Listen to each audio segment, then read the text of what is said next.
Remember, the easiest way to attract buyers is to identify their most urgent problems. Offer the exact solutions that they want most. If you have followed everything I've outlined so far, then you should have chosen a list of potential audiences that are either a past version or a present or a future version of yourself. This means you already know what your audience wants. You have been or are currently in the same position they are in. Think about the burning questions you had or may have. If the audience is a past version of yourself and you can't remember all the burning questions you had, then find someone who is in your chosen audience right now.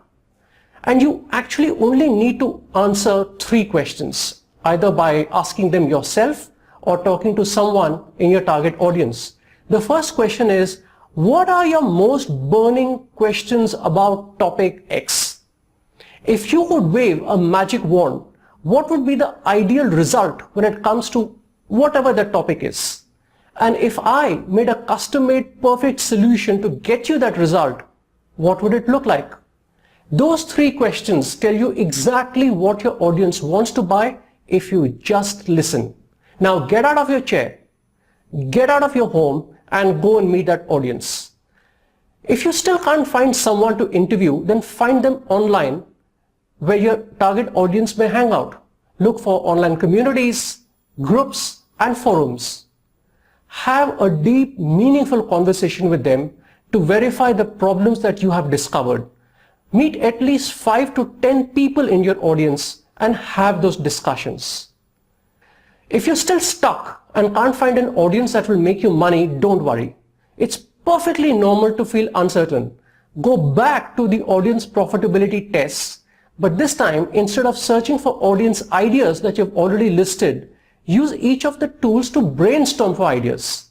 Browse the categories on the Amazon Kindle store, Udemy, Skillshare and ClickBank. Look for topics that spark your interest. There are literally hundreds of profitable niches there for you to pull from.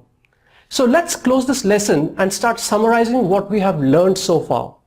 First is that you must give an audience what it wants, not needs. People pay for what they want, even if you know from your better wisdom and experience that they might actually need something better. Solutions to urgent pains and burning desires sell. Create a need to have solution, not a nice to have one. Your audience shouldn't say, oh yeah, it's nice, someday I'll buy it. They should say, here, take my money, I want it now. Don't be afraid of competition. Competition is a very, very good thing when you're starting out. It means there is a market out there willing to buy. Choose an audience you can relate to, empathize with and totally understand. The audience will reciprocate back to you by buying your solution. Don't sell your solution to everybody. Don't get greedy. Narrow your audience as much as you can because the internet is a very, very big place and even a narrowly defined audience can be a large market for you. And this is critical. Will your audience pay? If not, then your project is a labor of love and there is no money in it. Always ensure that your audience will pay before you start creating your product.